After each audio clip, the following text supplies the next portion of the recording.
La relation client a évolué. Aujourd'hui, entre nouvelles réglementations, évolution des modèles de consommation et de communication, sans compter les baisses de pouvoir d'achat, Internet fait désormais partie des habitudes de consommation. 35% de la valeur du e-commerce en France, c'est du e-tourisme. 12 milliards d'euros, 12 milliards, c'est énorme, hein, c'est l'équivalent de ce que font toutes les agences de voyage, qui est fait en ligne.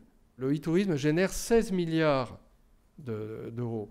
Donc pourquoi ? Parce qu'on est dans un monde des services, on est dans un monde de la dématérialisation avant de partir, on échange des informations.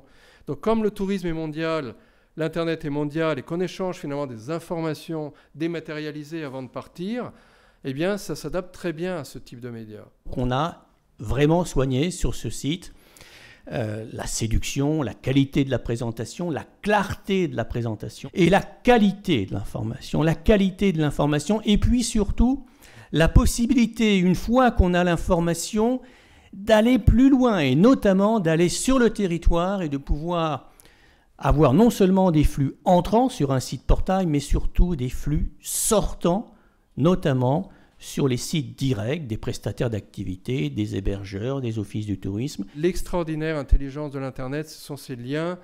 Vous ne pouvez pas vous substituer, quand vous êtes par exemple un prestataire, à un office de tourisme qui fait très bien son métier, qui est celui d'informer sur la destination.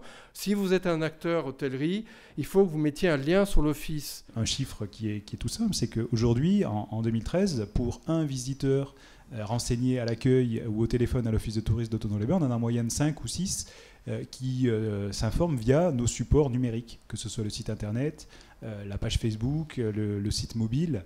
Quand vous avez un site internet, une application mobile, vous êtes potentiellement visible par 87% des Français partis. C'est pas rien. On est à 73% de taux de conversion entre la préparation et la réservation. Donc quand ils viennent voir votre site, c'est pour comparer effectivement, mais ils achètent.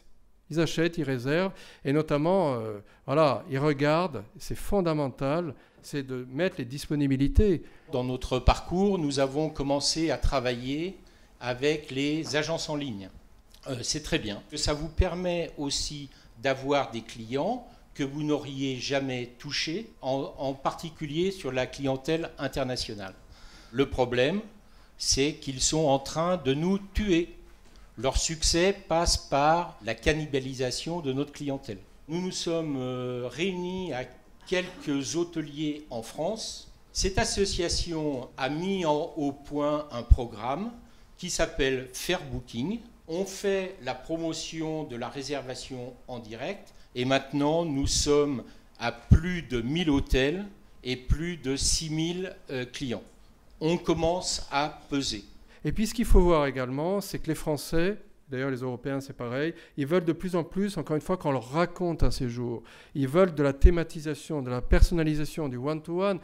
Ils ne veulent pas vivre le truc que la personne à côté a déjà vécu 1000 fois. On a créé un projet qui s'appelle l'Éco-Bivouac Village d'Igloo. C'est un projet 4 saisons qui est fait pour dynamiser un territoire et surtout le territoire de la destination montagne à travers des prestations qui sont simples, authentiques, traditionnelles. Notre idée à nous, c'est de ne pas vendre de l'hébergement brut, c'est vraiment de vendre une expérience, vendre un rêve à des clients. On est là tout simplement pour partager un petit peu une passion et surtout de leur dire via un lien qui est très simple, c'est l'émotion. Moi je pense sincèrement que les plus beaux souvenirs sont créés via les émotions. Donc voilà, nous notre idée c'est assez simple, c'est à travers un concept innovant pouvoir vendre une offre touristique.